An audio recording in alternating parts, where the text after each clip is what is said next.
7 focused steps of good stewardship. Do not live with your eye on this world. Rather, live with your eye on the world to come. If you hope to become the good steward God instructs you to be and intends for you to be, then you're going to have to develop a deeper fellowship with Jesus Christ through the Holy Spirit that motivates you to follow the pathway the Bible lays out for your life and financial health, wealth, and well-being. Just like Jesus focused all his energies on obtaining the goal of the Father's will for all mankind to have hope of salvation and a heavenly home, you too must focus and take the steps necessary to achieve the Father's goal for you. You should use these steps as your focus to climb the ladder of spiritual, financial success one step at a time. Do not attempt to move to the next step until you are firmly established in accomplishing the task on the step you are on. Otherwise, you will lose the focus and intensity you need to be able within the next couple of years to become free of consumer debt and get in a much better financial position from which you can build wealth in a manner that pleases the Lord. Number 1, tell your income what to do. Draft a 3 to 6 month plan that shows A, your after-tax income each pay period, B, the tithe and offering to be subtracted from take-home pay, C, each minimum bill payment that must be paid from that pay period's income, things like mortgage, rent, credit cards, car notes, etc. D, other miscellaneous amounts that must be taken from the income, things like groceries, personal money, gas for car, monthly amount of annual property tax payment, monthly amount of annual home and car insurance premium, monthly amount of annual life insurance payment, 2 or 3 low-cost weekend vacations each year, low-cost monthly entertainment, etc. And E, any amount left over. If there is nothing left over, then you will need to work with your spouse and a close friend who is good at managing his or her money, or a budget counselor to determine ways in which you can cut current expenses, determine which bills receive priority for payment at the current time, or find other jobs that can help increase your income for a while to get you out of the rut you're in. Number 2, build a $1,000 emergency fund.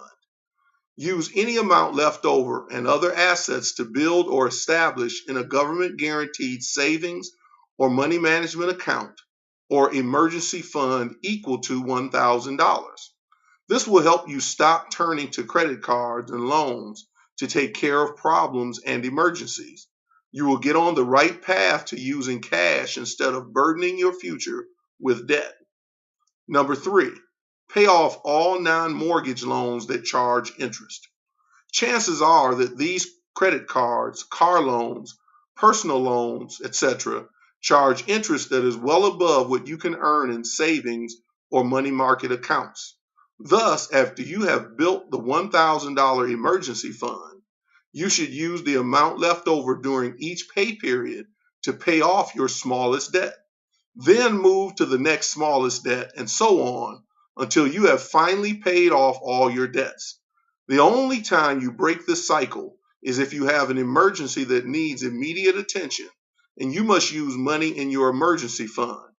Then you would take the amount left over each pay period to rebuild your emergency fund and afterward resume paying down your debt with the amount left over. Number 4, start funding retirement vehicles that match the amount you invest. If your employer offers a 401k, 457, 403b, or a like plan that matches your investment up to a certain amount, start investing the amount necessary to get the maximum matching investment from your employer. Put the money in a safe and sound investment, like a stable value account, guaranteed investment contract, etc., until you study and understand the history, nature, risk, and investment costs and fees of other types of investments, such as stocks, bonds, mutual funds, real estate, etc. Number 5, build a $10,000 emergency fund.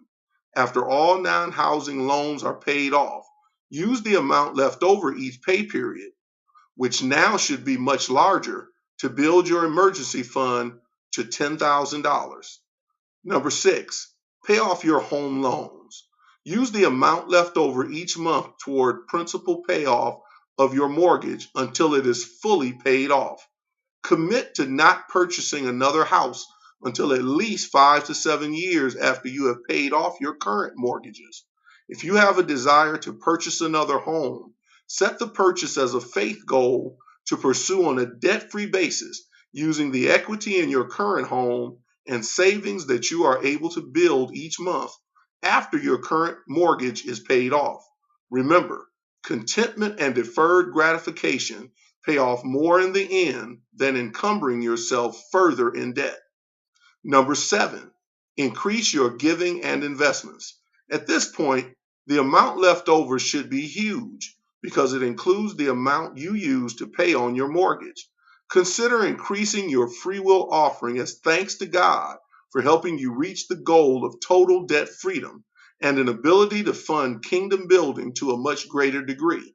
Help those in need and build wealth to maintain these priorities and care for yourself and family. Some people will ask why funding college for kids isn't a top priority in this plan. The answer is that your financial plan must operate similar to an emergency landing safety instruction given on planes. Make sure you are safe and secure first before attempting, outside of your means, to help your children or other people be safe and secure. It is very difficult to truly help others until you have made sure that you're on solid footing. Otherwise, you risk harming yourself and not saving anyone else. Following the above plan will help you get to the point in debt freedom and wealth building where you will have disposable income and assets that you could use to help your children and possibly others with educational expenses and other worthwhile goals that can brighten their future. Please email any questions to parlor@ameritech.net. That's parlor@ameritech.net, and pray for this ministry. May God bless you richly as you follow his plan.